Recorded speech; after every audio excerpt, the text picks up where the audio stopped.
Hello students, कैसे हैं आप सब। आज हम स्टार्ट करेंगे क्लास 9th का chapter number 13 surface area and volumes. तो देखो, हमने ये पढ़ा है कि ये एक रेक्टेंगल है और ये इसकी लेंथ होती है ये वाली साइड और ये चीज़ इसकी ब्रेथ होती है ना। तो जो रेक्टेंगल होता है वो एक 2 डायमेंशनल फिगर होती है क्योंकि इसमें दो ही चीज़ है, लेंथ और एक ब्रेथ।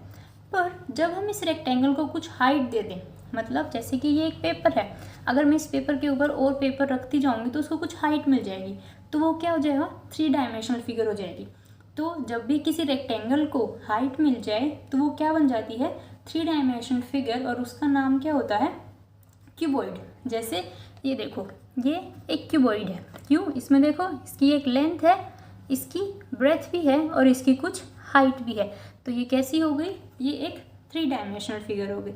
तो क्यूबॉइड का जो सरफेस एरिया होता है, surface area of A cuboid, वो किसके बराबर होता है, 2 into LB plus BH plus HL। अब देखो वो कैसे होता है, जो रेक्टेंगल है उसका एरिया क्या होता है, एरिया ऑफ रेक्टेंगल किसके बराबर होता है, लेंथ इंटू ब्रेथ के। अब आप देखो, ये एक क्यूबॉइड है, ठीक है, इसमें ये भी एक रेक्टेंगल है, इसी तरह से इसके नीचे भी ये एक रेक्टेंगल है, साइड में भी ये रेक्टेंगल बन रहा है, इधर भी ये रेक्टेंगल बन रहा है और यहाँ पे भी 2 रेक्टेंगल्स हैं, यानी एक क्यूबॉइड में 6 रेक्टेंगल्स हो गए हमारे पास। अब देखो, अगर मैं इस रेक्टेंगल का एरिया निकालूंगी तो ये क्या हो जाएगा, ये लेंथ है हमारी, ये ब्रेथ है, तो इस रेक्टेंगल का एरिया कितना हुआ, L इंटू बी। इसी तरह से सेम, ये लेंथ और ये ब्रेथ, इसका एरिया भी क्या होगा, L इंटू बी। तो एक L इंटू बी इस वाले का और एक L इंटू बी इस वाले का, तो क्या हो गया, ये 2 इंटू L प्लस बी।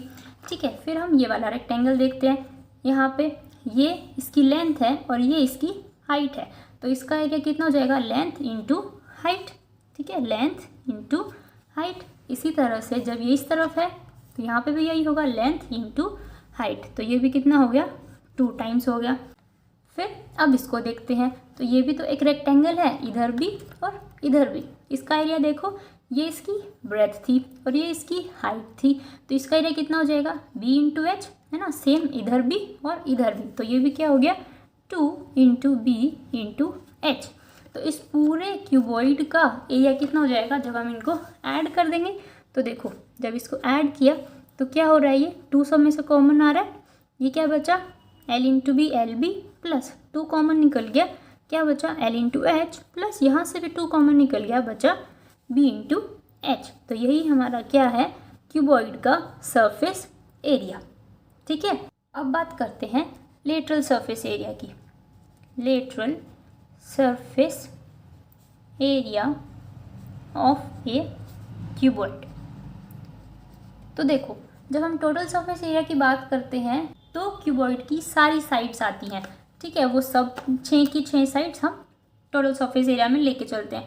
पर जब हम लेटरल सरफेस एरिया की बात करते हैं तो हम सिर्फ इन बाउंड्री वाली साइड्स को लेते हैं, सिर्फ ये 4 बाउंड्री वाली साइड, ऊपर वाला और नीचे वाला पार्ट हम नहीं लेते हैं, हम सिर्फ ये 4 वॉल्स लेते हैं, ये 4 साइड्स लेते हैं।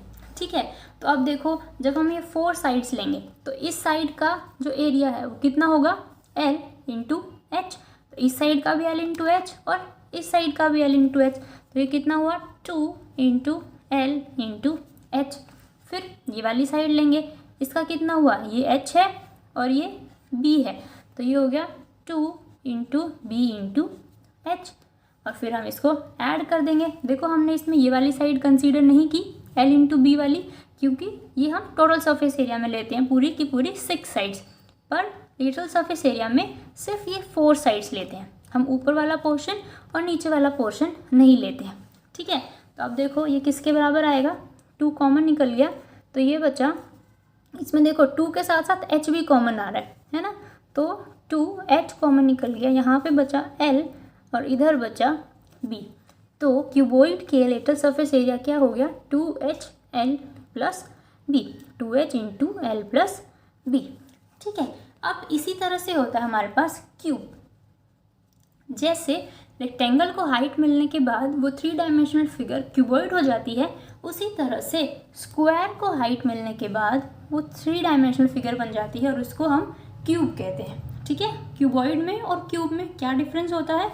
क्यूबॉइड की जो लेंथ, ब्रेथ और जो हाइट है वो अलग अलग होती हैं, पर क्यूब की जो लेंथ, ब्रेथ और हाइट है वो तीनों ही सेम होती हैं। ठीक है, तो देखो एरिया ऑफ अ स्क्वायर क्या होता है? अगर हमारे पास मान लो ये स्क्वायर की साइड ए है तो इस स्क्वायर का एरिया कितना होगा? ए स्क्वायर। तो अब देखो जो क्यूब है उसमें ऐसे ऐसे 6 स्क्वायर्स होंगे। जैसे क्यूबॉइड में हमारे पास 6 रेक्टेंगल्स होते हैं, इसी तरह से क्यूब में हमारे पास 6 स्क्वायर्स होंगे। तो टोटल सरफेस एरिया, हम सरफेस एरिया लिखें या टोटल सरफेस एरिया लिखें, एक ही मतलब है उसका। Total surface area of cube क्या हो जाएगा? 6 इंटू ए स्क्वायर, क्योंकि अगर एक साइड का एरिया ए स्क्वायर है तो 6 साइड्स का हो जाएगा 6 ए स्क्वायर। ठीक है, इसी तरह से जब हम बात करते हैं लेटरल सरफेस एरिया की, lateral surface area of a cube, तो लेटरल सरफेस एरिया में मैंने आपको बताया हम सिर्फ 4 साइड्स को लेकर चलते हैं। जब एक साइड का एरिया ए स्क्वायर है तो 4 साइड्स का कितना हो जाएगा? 4 इंटू ए स्क्वायर। ठीक है, ये फॉर्मूलेज आपको पता चल गए, कौन सा फॉर्मूला कैसे होता है। ठीक है, total surface area of cuboid हमने किया, lateral surface area of cuboid किया, total surface area of cube किया और lateral surface area of cube किया। तो ये फॉर्मूले इस तरह से होते हैं। ठीक है, अब हम देखते हैं एक एग्जाम्पल जो कि आपकी बुक में है, example number 1।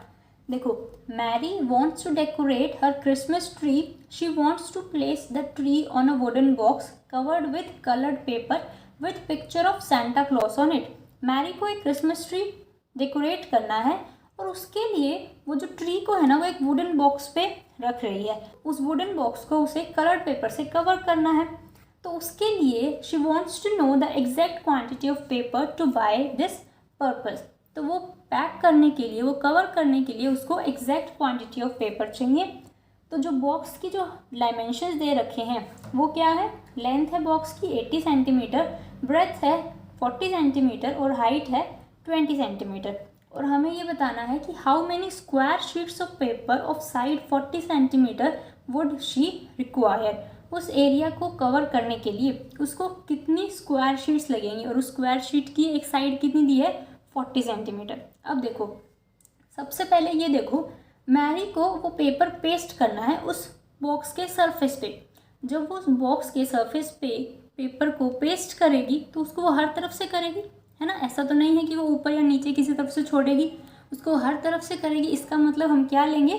Total surface area. हम क्या निकालेंगे इस क्वेश्चन में? Total surface area. अब देखो, तो डायमेंशंस दी हैं, the dimensions of the box are, क्या क्या दी है? लेंथ हमें दी है 80 सेंटीमीटर, ब्रेथ हमें दी है 40 सेंटीमीटर और हाइट हमें दी है बॉक्स की 20 centimetre.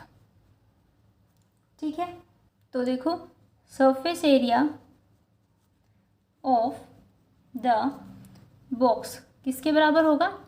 2 into LB plus BH plus HL। इसका क्या मतलब है? L into B, B into H, H into L। अब ये देखो 2, लेंथ कितनी है 80 इंटू ब्रेथ कितनी है 40 प्लस ब्रेथ 40 और हाइट 20। इसी तरह से हाइट यहाँ पे 20 और लेंथ 80। अब इसको सॉल्व करते हैं, ये होगा 3200 प्लस 800 प्लस 1600, है ना। 80 इंटू 20 1600। अब इन तीनों को जब हम ऐड करेंगे तो ये कितना हो जाएगा? 3200 प्लस 800 4000 प्लस 1600 कितना हो जाएगा? 5600। और जब हम इनकी मल्टीप्लाई करेंगे तो ये आएगा 11200 सेंटीमीटर स्क्वायर। ठीक है, अब देखो क्वेश्चन में हमसे फाइनली पूछा है कि स्क्वायर शीट्स कितनी लगेंगी। ये तो टोटल एरिया है जितना कि हमें बॉक्स को कवर करने के लिए पेपर चाहिएगा। ठीक है, अब स्क्वायर शीट्स कितनी लगेंगी तो हम पहले निकाल लेते हैं कि एक स्क्वायर शीट का एरिया कितना होगा। तो देखो, area of each sheet of paper, हर एक शीट का कितना एरिया होगा। एक स्क्वायर शीट बोला है तो स्क्वायर का एरिया कैसे निकालते हैं, साइड इंटू साइड, और वो हमें साइड कितनी दी है 40 सेंटीमीटर, तो ये हो गया 40 इंटू 40 मतलब 1600 सेंटीमीटर स्क्वायर। ठीक है, अब ये देखो हमारे पास टोटल सरफेस कितना है 11200 और एक स्क्वायर शीट का एरिया कितना है 1600। अब हमें ये बताना है कि इस पूरे एरिया को कवर करने के लिए कितनी शीट लगेंगी। मतलब अगर मैं कहूँ कि मेरे पास 10 टॉफ़ीज़ हैं और वो मुझे 5 चिल्ड्रंस में डिस्ट्रीब्यूट करनी है। ठीक है, अगर मेरे पास 10 टॉफ़ी है और मुझे वो 5 चिल्ड्रन में डिस्ट्रीब्यूट करनी है तो मैं एक एक बच्चे को कितनी कितनी टॉफ़ी दूंगी, 2 टॉफ़ीज़ दूंगी ना। कैसे निकाला, 10 डिवाइडेड बाय 5। तो अब यहाँ पे भी वही है कि हमारे पास टोटल सरफेस एरिया इतना है और एक जो शीट है उसका एरिया है 1600। तो ऐसे कितनी शीट्स लगेंगी उसके लिए हम इसको डिवाइड करेंगे। ठीक है, तो देखो नंबर ऑफ शीट्स रिक्वायर्ड किसके बराबर होंगी, total surface area of box divided upon area of 1 sheet of paper. ठीक है, एरिया ऑफ 1 शीट। ठीक है, अब देखो टोटल सरफेस एरिया कितना आया था 11200 और जो एरिया ऑफ 1 शीट है वो कितना आया था 1600। ठीक है, देखो 2 0 से 2 0 कैंसिल हो गई और 16 1 जा 16, 16 7 जा होता है 112। तो हमें कितने शीट्स लगेंगी 7 शीट्स लगेंगी। ठीक है, तो उस बॉक्स को कवर करने के लिए कितनी स्क्वायर शीट्स लगेंगी 7 शीट्स लगेंगी। ठीक है, अब देखते हैं example number 2। Example number 2 is Hamid has built a cubical water tank with lid for his house. Hamid ने एक क्यूबिकल वाटर टैंक बनाया है लिड के साथ, मतलब ऊपर से कवर भी है उसके घर के लिए, with each outer edge 1.5 metre long. मतलब जो उस क्यूब की जो लेंथ है वो कितनी दी है 1.5 metre. He gets the outer surface of the tank excluding the base covered with square tiles of side 25 centimetre. देखो उसने क्या किया, जो वो क्यूबिकल टैंक था उसको उसने क्या किया चारों तरफ से स्क्वायर टाइल से कवर किया, सिर्फ एक्सक्लूडिंग द बेस, मतलब बेस को छोड़ के बाकी हर तरफ से उसने उसके ऊपर स्क्वायर टाइल्स लगा दी, मतलब बेस को छोड़ के बाकी चारों तरफ से भी और ऊपर से भी। तो अब हमें ये बताना है कि कॉस्ट ऑफ टाइल्स क्या होंगी अगर जो रेट दे रखा है वो है 360 पर डजन। देखो हामिद को सिर्फ बेस छोड़ना है ना, बेस को छोड़ के बाकी हर जगह उसको टाइल्स लगानी है। मतलब कितनी साइड्स पे वो टाइल्स लगाएगा 5 साइड्स पे। ठीक है, तो हम एरिया किसका निकालेंगे 5 साइड्स का निकालेंगे। अब ये देखो जो हमें एच दी है, एच ऑफ क्यूबिकल टैंक वो कितनी दी है 1.5 मीटर। ठीक है, और जो हमें स्क्वायर टाइल्स दी हैं वो दी हैं सेंटीमीटर में। इसका मतलब हमें किसी एक को तो चेंज करना पड़ेगा मीटर में, मीटर से या तो सेंटीमीटर में या तो सेंटीमीटर से मीटर में। हम इसी को सेंटीमीटर में चेंज कर लेते हैं। ठीक है, क्या करते हैं सेंटीमीटर में चेंज करने के लिए इंटू 100 करते हैं। जब इसको इंटू 100 करेंगे तो ये हो जाएगा 150 सेंटीमीटर। ठीक है, तो अब देखो जो सरफेस एरिया होगा इस टैंक का वो कितना निकलेगा, surface area of the tank हमें कितना निकालना है, सिर्फ 5 साइड्स का निकालना है। और मैंने आपको बताया कि जो स्क्वायर होता है उसका एक साइड का एरिया कैसे निकलता है, साइड इंटू साइड करके। ठीक है, अब यहाँ पे हमें 5 साइड्स कवर करनी है तो कितना एरिया हो जाएगा 5 इंटू ए स्क्वायर। ठीक है, और यहाँ पे ए हमें कितना दिया हुआ है 150, यही दिया है ना एच, तो 5 इंटू 150 इंटू 150 सेंटीमीटर स्क्वायर। ठीक है, अब ये देखो area of each square tile वो कितना हो जाएगा 25 इंटू 25 सेंटीमीटर स्क्वायर, क्योंकि जो स्क्वायर की साइड है वो कितनी दी है स्क्वायर टाइल की साइड 25 सेंटीमीटर, तो इसका एरिया इतना हो जाएगा। अब फिर से वही बात होगी कितने टाइल्स लगेंगी, तो इसके लिए हम क्या करेंगे डिवाइड करेंगे। तो क्या हो जाएगा नंबर ऑफ टाइल्स रिक्वायर्ड किसके बराबर होंगी वो? Surface area of tank divided upon area of each tile. ठीक है, सरफेस एरिया ऑफ टैंक कितना निकला था हमारे पास? 5 इंटू 150 इंटू 150, और एक टाइल का एरिया कितना निकला था? 25 इंटू 25। देखो मैंने वहाँ पे कैलकुलेट नहीं किया था, क्योंकि जब हम वहाँ पे कैलकुलेट करते, यहाँ पे तो हमें कट ही करना है, डिवाइड ही करना है, तो इससे कैलकुलेशन थोड़ी ईजी हो जाएंगी। ठीक है, अभी देखो 5 1 ज़ा 5, 5 5 ज़ा 25, 5 1 ज़ा 5, 5 3 ज़ा 15, और ये 0, फिर 5 6 ज़ा 30, 5 5 ज़ा 25, 5 1 ज़ा 5, 5 3 ज़ा 15, और ये 0, क्या रह गया हमारे पास? 6 इंटू 30, यानी कि 180 टाइल्स हमें लगेंगी उस एरिया को कवर करने के लिए। ठीक है, बट फाइनली तो हमें क्वेश्चन में क्या पूछा है? कॉस्ट ऑफ टाइल्स, कितनी कॉस्ट लगेगी।